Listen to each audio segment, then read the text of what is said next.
Dan terakhir kita mempelajari tentang Peres ya. Betul? Oke. Cabut dulu baru. Oke, sudah. Rut pasal yang keempat ayat 18. Sudah.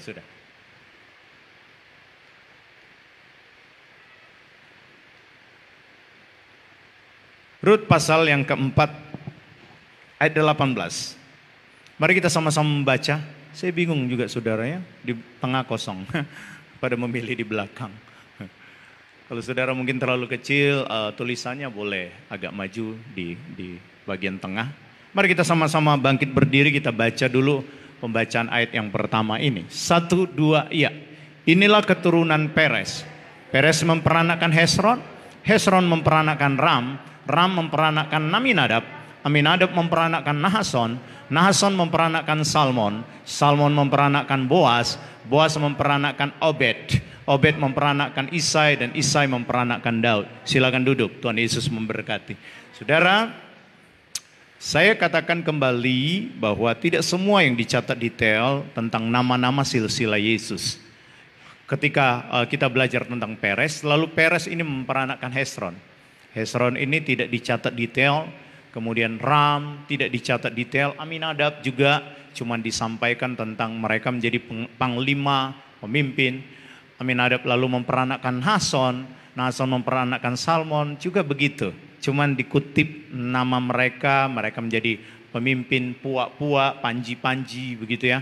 Kemudian Salmon memperanakkan Boas. Nah dari Boas ini ternyata ada cerita khusus tentang Boas. Mungkin saudara sudah banyak kali dengar tentang Boas. Tetapi hari ini kita akan belajar dari teladan Boas. Yang pertama, apa yang kita perlu belajar dari keteladanan Boas? Boas adalah pribadi yang berbelas kasihan. Sama-sama bilang dengan saya, berbelas kasihan. Atau bermurah hati. Dalam Rut pasal 2 ayat 10-11. Perhatikan saya baca. Lalu sujudlah Rut menyembah dengan mukanya sampai ke tanah. Dan berkata kepadanya, mengapa aku mendapat belas kasihan daripadamu? Sehingga Tuhan memperhatikan aku, padahal aku ini seorang asing. Boas menjawab, telah dikabarkan orang kepadaku dengan lengkap segala sesuatu yang engkau lakukan kepada mertuamu sesudah suamimu mati, dan bagaimana engkau meninggalkan ibu bapamu dan tanah kelahiranmu serta pergi kepada suatu bangsa yang dahulu tidak engkau kenal. Kalau kita mundur lagi tentang cerita Rut ini, saya pernah khotbahkan di sini, dia sampai bilang sama Naomi, bangsamu bangsaku, Tuhanmu Tuhanku, Allahmu Allahku. Dan Boas tahu, Boas bilang, aku dengar detail sekali tentang engkau. Aku dengar lengkap sekali tentang kehidupanmu. Engkau berani meninggalkan bangsamu dan datang kepada bangsa kami yang tidak engkau kenal. Dan bukan cuma itu, engkau meninggalkan Allahmu dan datang mempercayai Allah kami. Saudara, ketika Boas tahu tentang hal ini, maka Alkitab mencatat Boas berbelas kasih kepadanya. Kepada Rut. Boas ini gambaran Tuhan. Sekali lagi, Boas ini gambaran Tuhan Yesus. Bukankah engkau dulu adalah penyembah-penyembah Allah yang tidak dikenal, Allah yang asing bagi Tuhan. Tapi hari ini ketika engkau memberikan dirimu percaya kepada Tuhan, Tuhan berbelas kasih kepada engkau. Katakan amin. Ya, Tuhan berbelas kasih. Kalau mau lihat latar belakang hidup kita, latar belakang daripada Rut, nggak mungkin dia diselamatkan. Karena dalam perjanjian lama Allah hanya berjanji kepada bangsa Israel. Hanya orang-orang Israel yang menjadi bangsa pilihan. Bangsa Moab tidak. Tetapi begitu besar kasih Allah. Dia meninggalkan Allahnya, dia datang dengan mertuanya Naomi. Sehingga dia bisa berkata, Allahmu Allahku. Dan itu didengar oleh Boas. Boas memberikan kasih karunia-Nya. Boas memberikan belas kasihannya. Saudara, ketika kita telah menerima belas kasihan Tuhan, ada satu perintah yang Tuhan mau. Kasihilah sesamamu seperti dirimu sendiri. Kalau kita mengasihi Tuhan, Tuhan suruh kita untuk berbelas kasih kepada orang lain. Ini enggak gampang loh saudara. Tuhan lagi ajar lagi saya. Tuhan lagi sekolahkan saya suami istri, saudara. Tetapi saya percaya dalam perenungan-perenungan, dalam doa pribadi saya, kadang saya meneteskan air mata. Siapa saya? Sehingga saya tidak memberikan belas kasihan kepada orang lain. Mari jemaat Eagle, engkau sudah diberikan belas kasihan oleh Tuhan. Punyalah belas kasihan terhadap orang lain.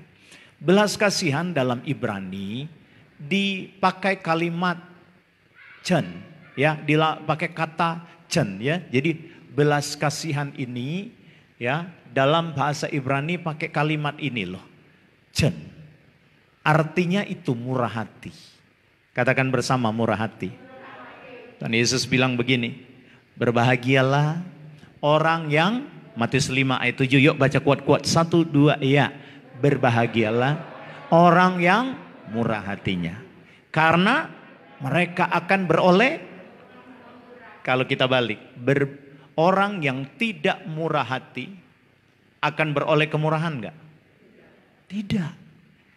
Jadi kalau Anda ingin mendapatkan kemurahan dari Tuhan, kemurahan dari orang lain, punya hati yang berbelas kasih. Amin. Punya hati, punyalah murah hati, miliki rasa murah hati ini. Memiliki bukan rasa, sikap murah hati, saudara. Jangan jadi orang Kristen yang dikenal sombong. Jangan jadi murid Kristus yang dikenal pelit. Jangan jadi orang Kristen yang dikenal keras, kasar. Jadilah orang Kristen yang murah hati. Amin. Murah hati, saudara. Karena Alkitab bilang orang yang murah hati akan beroleh kemurahan. Cek baik-baik dalam hidupmu.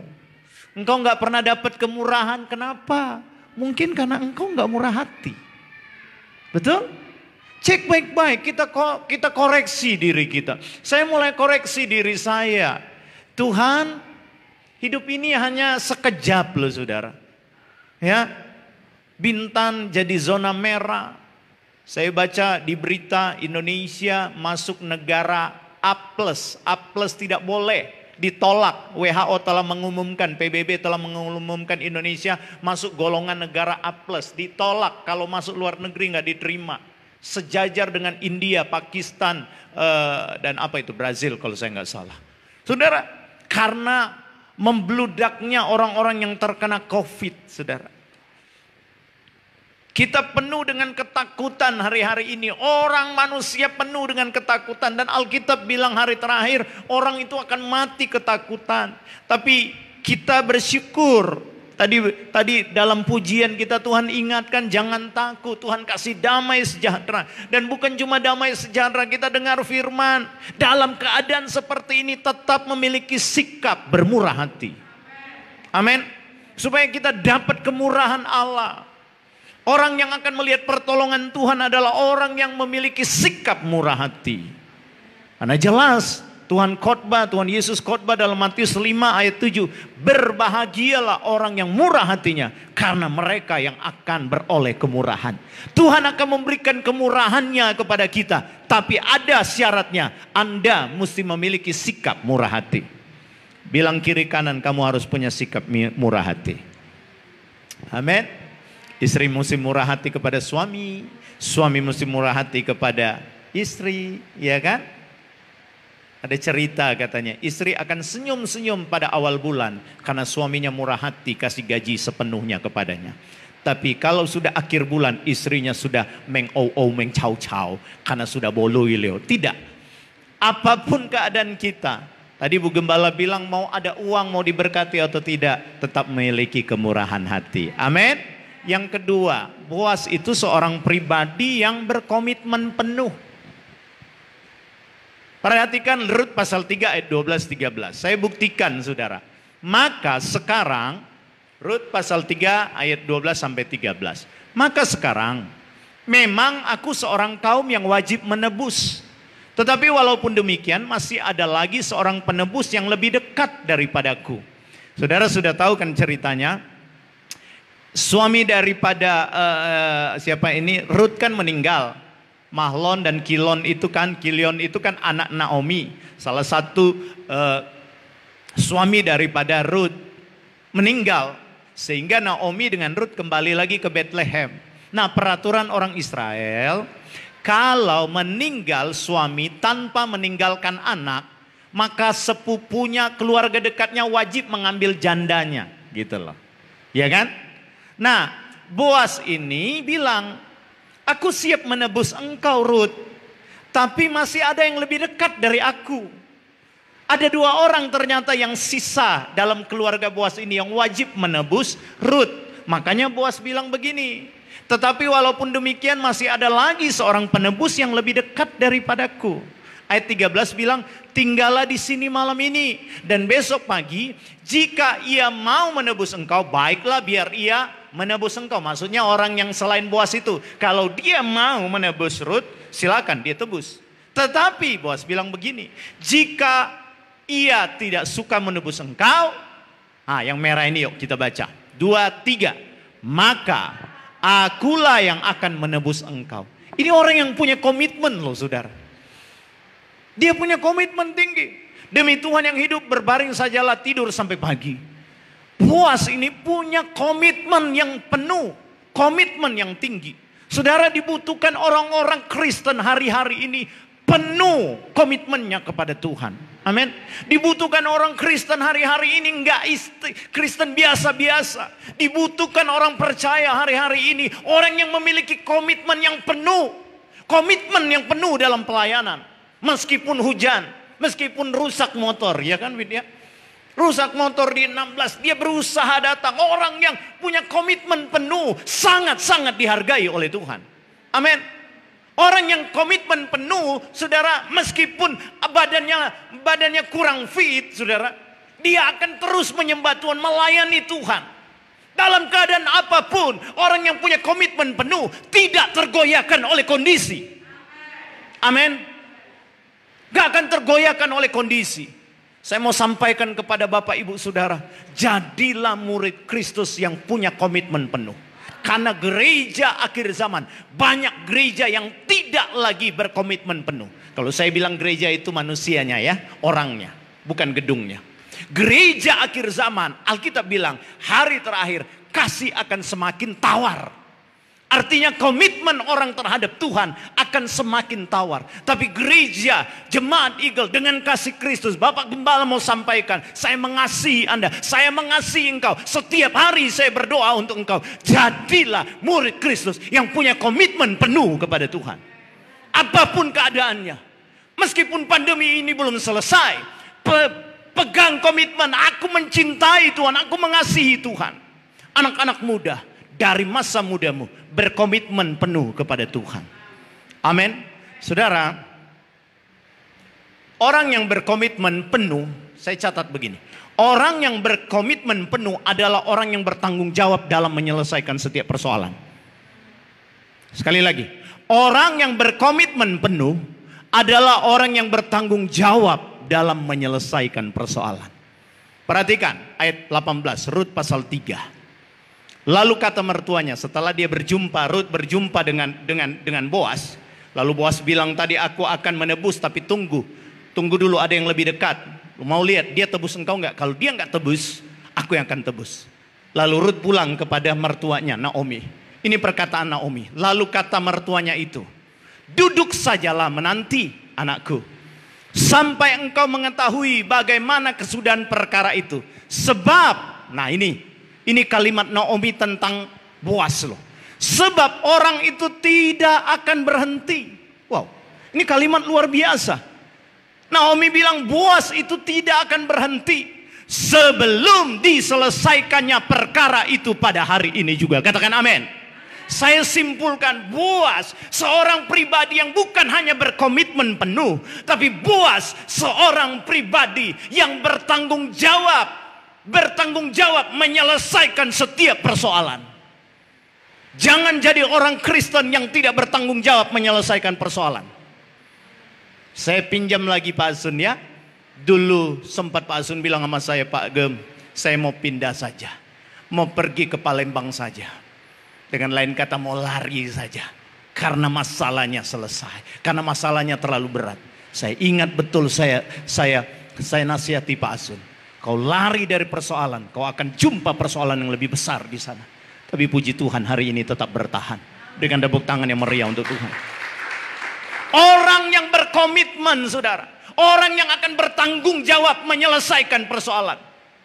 Orang yang tidak berkomitmen, dia suka buat soal, tapi dia tidak bertanggung jawab. Saudara harus tangkap ini. Orang yang tidak berkomitmen, dia suka membuat persoalan, tapi tidak pernah mau menyelesaikan persoalan. Itu pengecut. Boas, dia kumpul tua-tua di Bethlehem. Dia kumpul tua-tua sukunya. Dia bilang, aku akan menebus orang ini.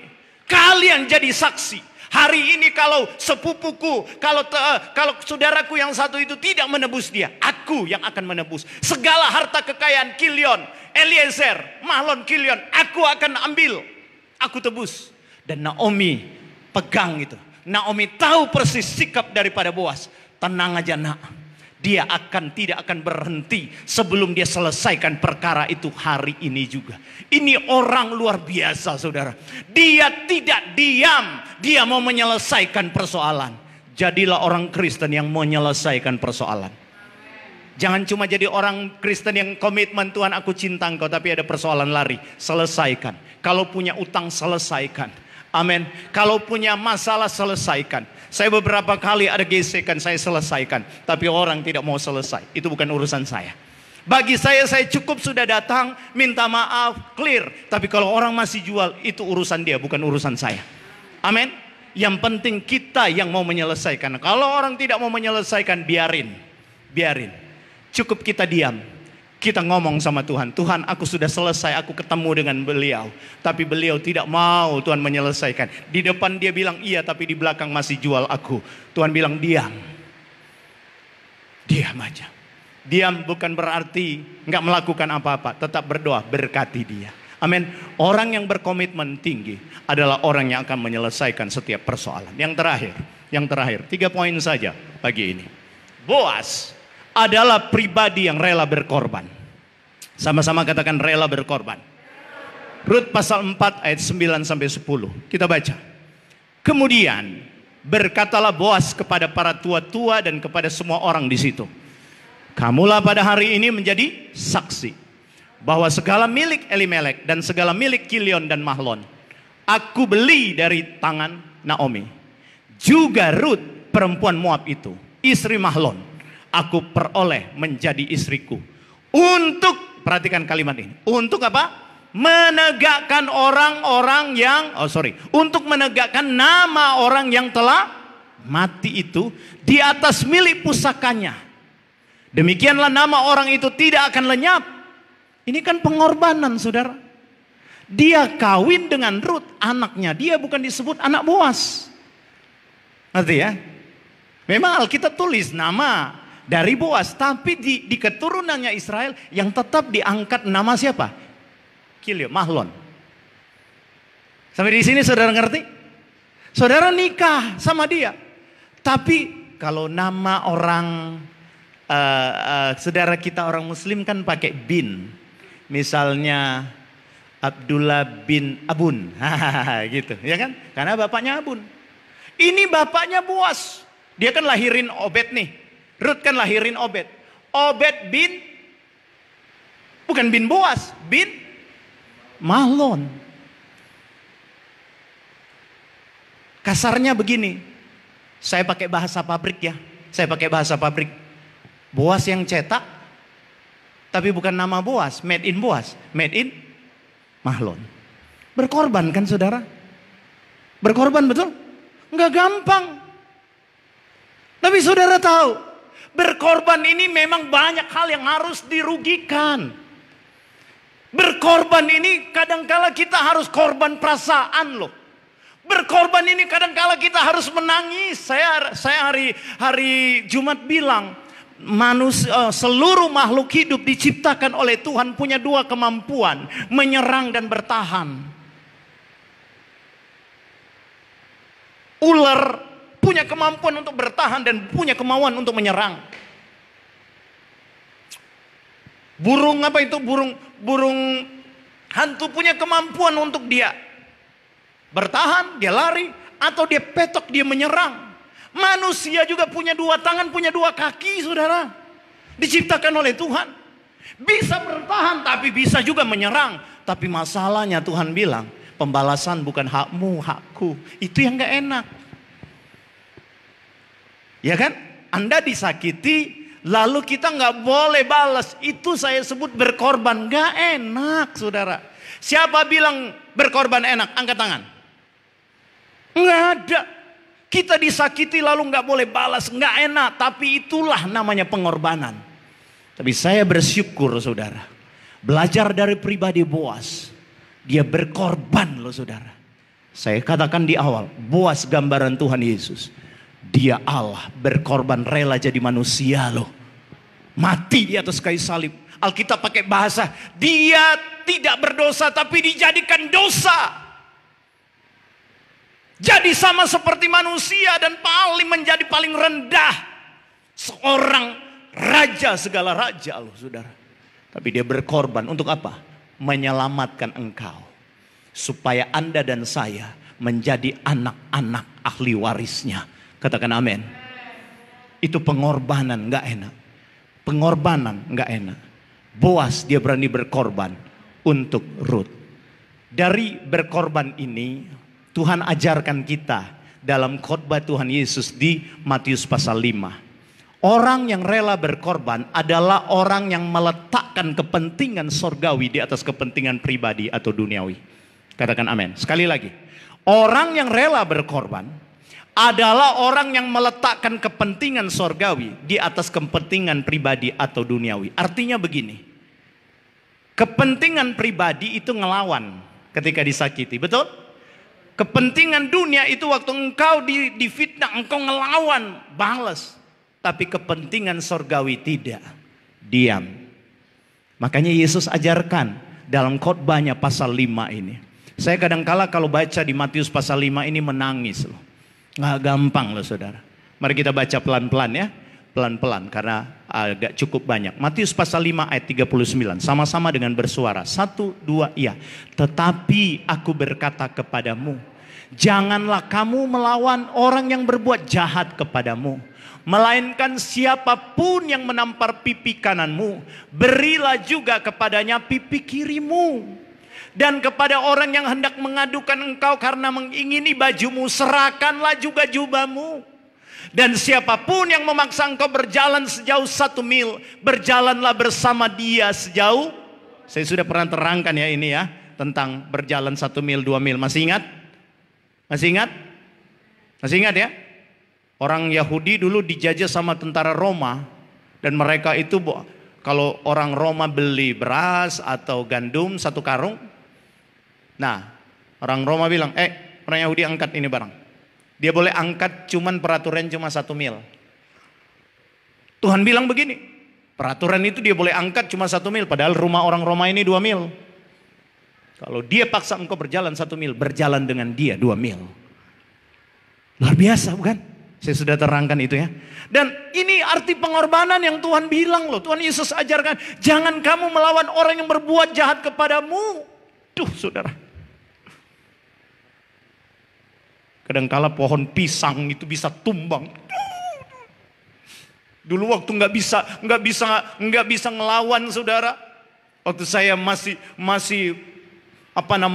mulai belajar tentang pengorbanan ini, pohon pisang tumbang-tumbang. Anggap itu pohon pisang itu orang yang nyakitin saudara. Tapi hari ini ketika Tuhan mulai pulihkan hati saya, Hitar teman saya. Waktu dijahatin, waktu difitnah, waktu diceritain, saya cuma ambil Hitar. Jamalah aku, jamalah setiap hati, ubahkan aku jadi baru. Menangis saudara. Saya cuma mau sampaikan kepada saudara, kalau engkau difitnah, ada cara untuk menyelesaikan. Duduk di kaki Tuhan, menangislah sama Tuhan. Saya pastikan ketika engkau selesai menangis ada kelegaan. Tuhan bilang, jangan kamu melawan orang yang berbuat jahat kepadamu. Melainkan siapapun yang menampar pipi kananmu, berilah juga kepadanya pipi kirimu. Gak gampang ya saudara ya. Ini berkorban loh. Gak gampang. Tapi Tuhan suruh kita lakukan. Dan kepada orang yang hendak mengadukan engkau karena mengingini bajumu, serahkan juga jubahmu. Serahkan. Tuhan lagi proses saya soal ini, saudara. Ayat 42, yuk kita baca. 2, 3. Berilah kepada orang yang meminta kepadamu, dan jangan menolak orang yang mau meminjam daripadamu. Kalau engkau punya, lalu orang mau pinjam, jangan tolak, kasih. Tapi sesuai dengan kemampuanmu. Amin. Sesuai dengan kemampuan. Dan saya mau bilang, kalau engkau sudah siap berikan pinjaman, jangan berharap untuk kembali. Itu orang tua saya ajarkan. Betul, sudah. Kalau kita berharap nggak kembali, waktu dia mau kita berharap kembali, orang itu nggak mau bayar, sakit kita. Kita bisa akar pahit. Makanya kita harus bijak dalam hal ini. Amin. Ayat 43, yuk baca lagi. 2, 3. Kamu telah mendengar firman, kasihilah sesamamu manusia dan bencilah musuhmu. Itu firman di perjanjian lama. Tetapi Tuhan ubah ayat 44. Tetapi aku berkata kepadamu, kasihilah musuhmu dan berdoalah bagi mereka yang menganiaya kamu.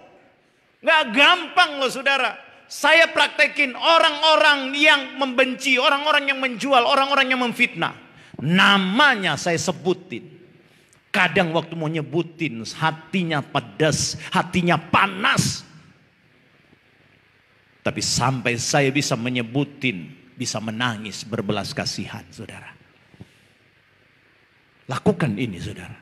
Amin. Lakukan. Berdoa, kata Alkitab. Doakan mereka yang menganiaya kamu. Berkati, jangan marah, berkati. Karena dengan demikian kamu menjadi anak-anak Bapamu yang di sorga. Ini saya bilang. Orang yang berkomitmen penuh, orang yang rela berkorban, orang yang meletakkan kepentingan sorgawi, kepentingan Bapa. Karena Alkitab bilang, ketika kita meletakkan, kita rela berkorban, itu kan berkorban. Dijahatin gak boleh balas. Ditempeleng pipi kanan, kasih pipi kiri, itu berkorban.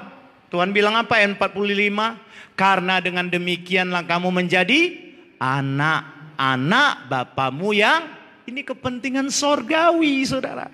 Yang menerbitkan matahari bagi orang yang jahat dan yang baik. Dan menurunkan hujan bagi orang yang benar dan orang yang tidak benar. Katakan amin.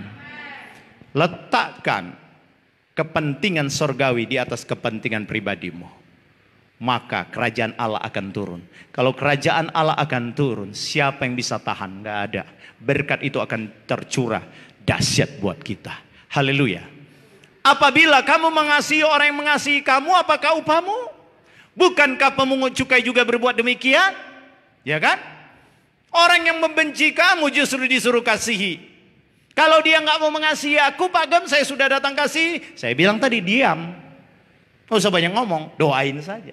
Ketemu, say hello. Ya kan?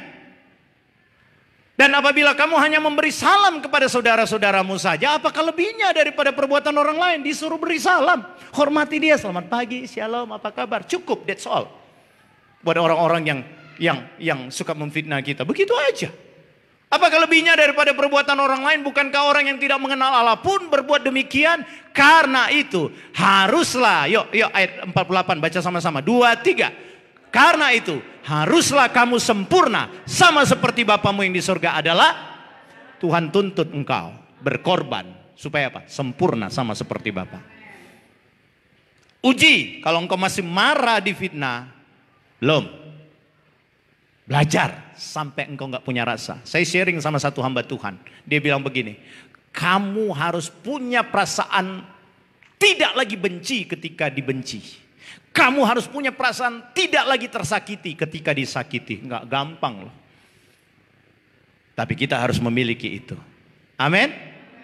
Amin. Saudara-saudara, jadilah orang percaya yang berkorban. Contoh yang terakhir. Orang yang murah hati, berkomitmen dan rela berkorban. Ini dia. Ayat yang cerita yang sudah sangat terkenal, Lukas 10 ayat 30 sampai 37. Mari kita sama-sama baca. 2, 3. Jawab Yesus, adalah seorang yang turun dari Yerusalem ke Yerikho. Ia jatuh ke tangan penyamun-penyamun yang bukan saja merampoknya habis-habisan, tetapi yang juga memukulnya Dan yang sesudah itu pergi meninggalkannya setengah mati, hampir mati. Kebetulan ada seorang imam, pelayan Tuhan luar biasa, turun melalui jalan itu. Ia melihat orang itu tetapi melewatinya. Ngajar hebat. Betul? Saya dibilang begitu saudara. Ngajar hebat. Orang yang tidak mengena-ngena dengan saya ngomong begitu. Saya pikir ini orang sekali-sekali mesti nginap di sini. Ya saudara. Lewi, imam begitu ngajar. Tapi ketemu dengan orang yang disakiti, orang yang dirampok. Imam turun melalui jalan itu, ia melihat orang itu tetapi melewatinya. Dari seberang jalan, orang itu ada di sini, dia lewat seberang jalan. Tapi kalau berkhotbah, kasihilah jago. Dan hari-hari ini saya dan Ibu Gembala sementara dicap seperti itu. Saya bilang terima kasih Tuhan karena ada berkat besar saya mau terima ini. Yang penting saya tidak seperti itu. Jemaat nilai sendirilah bagaimana kami. Makanya saya bilang hari Jumat nggak mungkin saya berkhotbah. Nggak mungkin saya berkhotbah saya yang akar pahit, tidak. Tapi ada banyak hal yang Tuhan ajar saya untuk diam. Kebetulan ada seorang imam turun melalui jalan itu. Ia melihat orang itu tetapi melewati dari seberang jalan. 32, 23. Demikian juga seorang Lewi. Pelayan altar, pemain keyboard, worship leader. Datang ke tempat itu ketika ia melihat orang itu. Ia melewatinya dari seberang jalan juga. Orang-orang pelayan semua. Ngajar pinter tapi tidak bisa melakukan. Ngajar pinter tapi tidak murah hati. Ngajar pinter tapi tidak berkomitmen penuh. Ngajar pintar tapi tidak rela berkorban.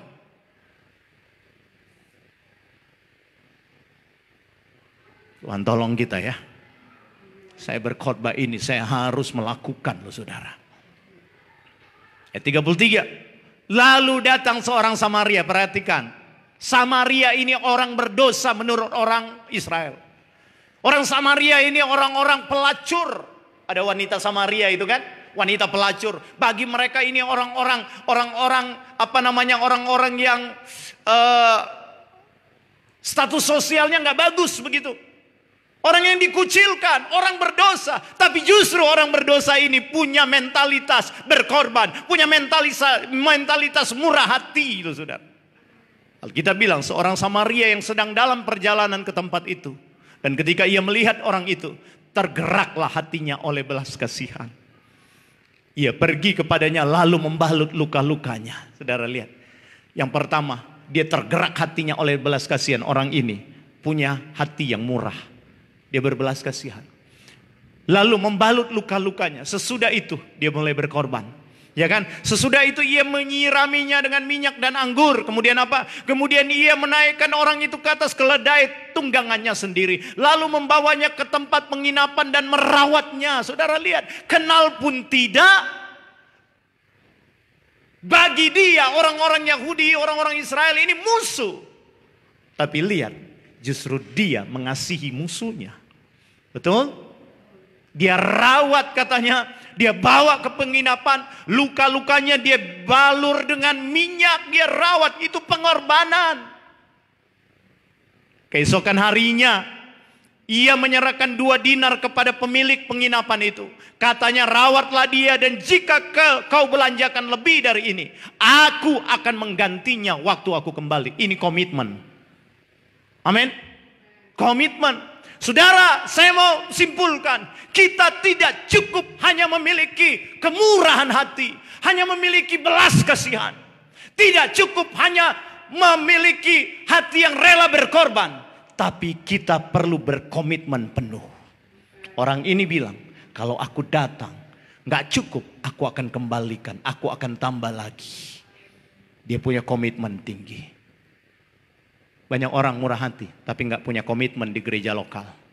Banyak orang rela berkorban, tapi gak punya komitmen di rumah, di keluarga ilahi. Jadilah orang yang berkomitmen. Supaya hidupmu dikatakan oleh Tuhan Yesus sempurna sama seperti Bapa. Dan menjadi anak-anaknya. Tuhan Yesus memberkati kita.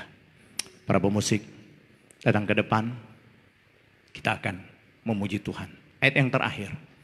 36, 37. Masih ada satu ayat saya mau kasih, saya tidak muat di sini. Yuk baca ayat ini. Kuat-kuat ya. Ayat-ayat terakhir kuat-kuat. 2, 3.